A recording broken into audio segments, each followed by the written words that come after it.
Gloire, gloire, gloire. Que le Seigneur soit béni, que le Seigneur soit glorifié, que la main de Dieu soit avec nous. Shalom, shalom, peuple de Dieu, je vous salue tous dans le nom de Jésus. Aujourd'hui, c'est une journée de grâce que le Seigneur nous a donnée. Je bénis le Seigneur pour sa présence, je bénis le Seigneur pour son amour, je bénis le Seigneur pour sa miséricorde, parce qu'il a permis à ce que ce matin nous puissions encore voir le jour d'aujourd'hui. C'est une grâce que nous avons bénéficiée de la part de Dieu, parce que nous ne dépassons à rien à ceux qui nous ont quittés ce matin. Le souffle de vie, c'est un don que nous recevons de la part de Dieu. Le souffle de vie, c'est une grâce que nous recevons de la part de Dieu. Vous savez qu'on peut avoir des millions et des millions. Et aucun homme dans le monde ne peut acheter le souffle de vie. On peut avoir de l'argent pour pouvoir soigner au moins notre maladie, mais la guérison, c'est seulement Dieu qui le donne. On peut avoir l'argent pour construire des grands buildings, des grandes villas, mais le sommeil, c'est seulement Dieu qui le donne. On peut avoir l'argent pour avoir au moins des bijoux, des belles vêtements, et on peut avoir de belles robes, de beaux costumes. C'est seulement Dieu qui donne la santé pour que tu puisses la porter. On peut avoir tout dans ce monde, mais un jour, on finira par quitter et laisser tout entre les mains des inconnus. Mais le souffle de vie ou la vie éternelle, c'est un don immérité de Dieu. Nous n'avons rien mérité. Et le Seigneur nous a donné encore sa grâce aujourd'hui pour que nous puissions nous mettre encore debout. Et non seulement nous mettre debout pour ceux qui sont spirituels, pour ceux qui reconnaissent la miséricorde de Dieu, pour ceux qui reconnaissent la grandeur et la faveur de Dieu, et se mettre à prier en remerciant les bienfaits que Dieu nous accorde. Et pour toi et moi, nous avons été, peut-être vous avez bénéficié de cette occasion aujourd'hui pour aller à l'église, parce qu'aujourd'hui c'est le 29, dimanche le 29, donc nous prions le matin et nous sommes venus vers après-midi, donc le Seigneur m'a touché encore mon cœur pour que nous puissions encore partager avec nos bien-aimés dans le Seigneur à travers les réseaux sociaux. Donc je laisse ce Saint-Instant que le Seigneur nous a donné entre les mains de Dieu, que la puissance de Dieu puisse au moins animer mon esprit et puisse aussi animer votre esprit bien également, et pour que nous puissions bénéficier quelque chose de la part du Seigneur. Je bénis le Seigneur pour votre présence et je bénirai encore le Seigneur lorsque vous allez partager encore ce message à vos amis, à vos camarades, à vos collègues, à vos voisins, à vos familles, afin que nous puissions au moins recevoir au moins quelque chose. Notre but est simple dans la nouvelle vision TV. Le but, c'est l'évangéliser et puis édifier.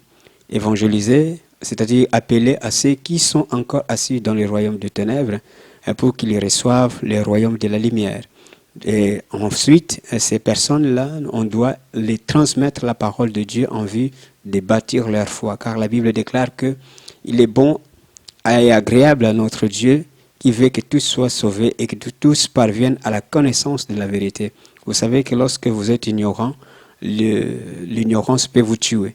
Mais lorsque vous parvenez à la connaissance de la vérité, vous aurez au moins l'éclairage, le discernement et la force au moins de servir le Dieu, le Créateur qui vous a créé et qui vous a destiné ici sur la terre. Et là, à travers les enseignements, vous pouvez au moins découvrir le don, les talents que le Seigneur a déversés en vous, et vous pouvez aussi le mettre en pratique pour le bénéfice de ceux qui sont tout autour de vous. Nous bénissons le Seigneur pour votre présence. Et aujourd'hui, j'aimerais partager sur les obstacles de la vie. Les obstacles de la vie. Et j'aimerais prendre un verset, un chapitre dans l'Ancien Testament, dans le livre de Zacharie au chapitre 4. Zacharie au chapitre 4, je vais le lire au nom de Jésus. Que le Seigneur bénisse sa parole. Que sa parole vraiment nous fasse du bien, qu'il fasse aussi du bien à mon bien-aimé, à ma sœur et à mon frère qui est en train de me regarder. Que le Seigneur soit béni. Je vais prendre le verset 6. le verset 6. Alors, il reprit, il dit, c'est ici la parole de l'Éternel adressée à Zorobabel. Ce n'est ni par la puissance, ni par la force, mais c'est par mon esprit, dit l'Éternel des armées. Qui es-tu, grande montagne, devant Zorobabel? Tu seras aplani. Il posera la pierre principale au milieu des acclamations. Grâce, grâce pour elle. Donc je répète le verset 6. Il est repris et me dit, c'est ici la parole que l'Éternel adresse à Zorobabel. Ce n'est ni par la puissance, ni par la force, mais c'est par mon esprit, dit l'Éternel des armées. Qui es-tu, grande montagne devant Zorobabel? Tu seras aplani, il posera la pierre principale au milieu des acclamations. Grâce, grâce pour elle. Alors là, ici, nous voyons c'est Dieu qui parle à Zorobabel, c'est Dieu qui vient intervenir à Zorobabel. Zorobabel, c'est quelqu'un qui était en captivité à Babylone, mais que le Seigneur a révélé pour qu'il puisse revenir à Jérusalem pour pouvoir au moins reconstruire le temple de Jérusalem. Mais lorsqu'il est venu, il a rencontré pas mal de difficultés pour pouvoir au moins achever la construction, la reconstruction du temple. Et il fut un moment, les travaux ont été paralysés. Il fut un moment, il ne faisait plus rien. Pourquoi? Parce qu'il avait pas mal de difficultés, donc il ne pouvait plus continuer. Et pendant ce temps-là de pause qu'il avait fait, pendant ce moment de difficulté qu'il avait rencontré, et le Seigneur est venu vers lui pour pouvoir au moins l'encourager et lui révéler encore l'objectif par lequel le Seigneur l'a mandaté à Jérusalem. La montagne, frère bien-aimé, c'est un obstacle qui est devant nous, qui peut se pointer devant nous pour nous empêcher d'atteindre l'objectif par lequel le Seigneur nous a donné. La montagne dont on parle ici, ce n'est pas un lieu de prière. La montagne dont on parle ici, ce n'est pas l'élévation. Mais la montagne dont on parle ici, ce sont nos difficultés, ce sont les obstacles que nous rencontrons dans la vie qui nous empêchent d'atteindre notre élévation, qui nous empêchent d'atteindre au moins notre destinée. Frères bien-aimés, laisse-moi vous dire, le temps qui nous a été donné est tellement très petit, mais je voulais parler en bref. Quelle est votre montagne dans votre vie? La montagne peut être, dans votre vie, c'est le célibat.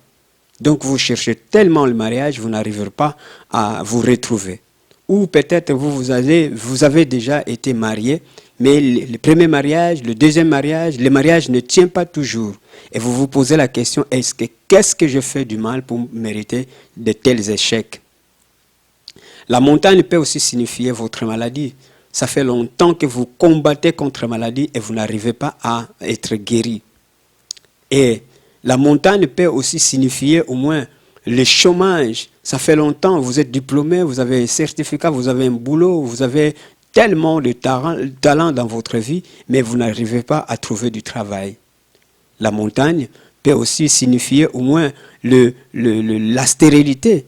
Donc l'âge avance et vous n'avez pas d'enfants. Mais laisse-moi te dire aujourd'hui, par la grâce de Dieu, la montagne peut aussi signifier les projets que vous avez entrepris, ou les ministères dont vous êtes en train de diriger par la grâce de Dieu, mais qui n'arrivent pas à décoller. Donc ces ministères traînent, et ça fait longtemps que ces ministères traînent.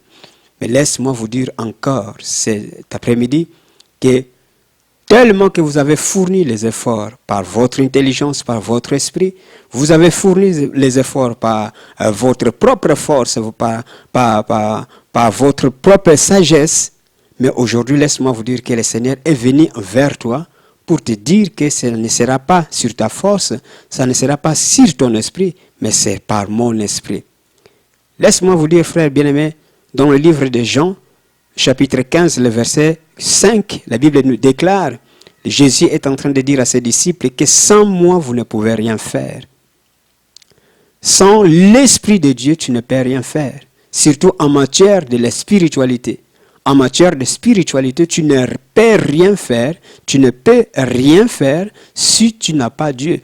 Même si Dieu t'a demandé, même si Dieu t'a envoyé, ici le Zorobabel, c'est Dieu qui l'avait envoyé. Mais il fit à un certain moment, parce qu'il a rencontré pas mal de difficultés, il n'avait plus le moyen de continuer l'œuvre. Il s'est arrêté. Et je crois que vous vous êtes aussi arrêté à un moment donné. Pourquoi? Parce que tout ce que vous avez essayé par votre propre force, par votre propre intelligence, n'a pas marché. Toujours, vous avez eu des échecs et des échecs. Mais laisse-moi encore vous encourager ce matin. Laisse-moi encore vous encourager cet après-midi, selon l'heure dont vous êtes en train de regarder ces messages, que confiez-vous à l'Éternel, confiez-vous à l'Éternel, mettez toute votre confiance à l'Éternel, recommandez votre sort à l'Éternel et l'Éternel agira. La Bible déclare ici que Dieu est en train de dire: qui es-tu, grande montagne, devant Zorobabel? Il ne s'arrête pas là, il dit que tu seras aplani. Laisse-moi te dire que qui est cette maladie qui est en train de t'arranger? Qui est cette stérilité qui est en train de vous faire souffrir? Qui est cette chômage qui est en train de vous faire souffrir? Qui sont les difficultés que vous rencontrez dans votre ministère qui n'arrivent pas à quitter votre ministère?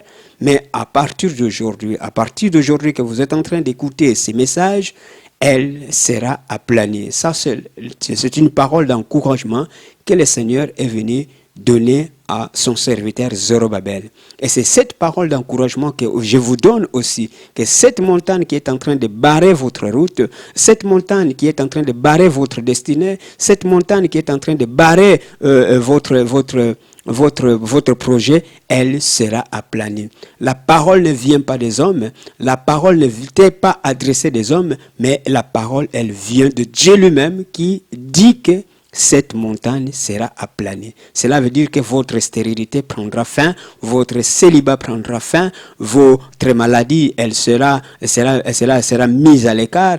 Toutes sortes de possessions et d'envoûtements que vous avez dans votre famille, elles seront aplanies. Parce que c'est la parole du Seigneur. Parce que c'est la parole du Seigneur qui nous libère. La Bible déclare qu'il a envoyé sa parole et sa parole a guéri. C'est-à-dire que vous allez recevoir votre guérison à travers cette parole. Cette montagne ne vous amènera pas à la mort. Cette montagne, cette difficulté ne vous amènera pas à la mort. Cet cancer ne vous amènera pas à la mort. Cette maladie ne vous amènera pas à la mort. Cet chômage ne vous amènera pas à la pauvreté. Mais la Bible déclare qu'elle sera aplanie. Lorsqu'on aplanit quelque chose, on peut marcher dessus. Donc tu marcheras sur tes ennemis, tu marcheras sur les scorpions et sur les aspics et personne ne pourra te faire du mal. Voilà, frères bien-aimés dans le Seigneur. C'était bien moi, votre frère, votre bien-aimé dans le Seigneur, Emmanuel Fumukanda. Donc, abonnez-vous dans notre chaîne, La Nouvelle Vision TV. Et donc, comme je venais de dire, que c'est un instrument qui a été conçu dans le but d'évangéliser et d'édifier les peuples de Dieu.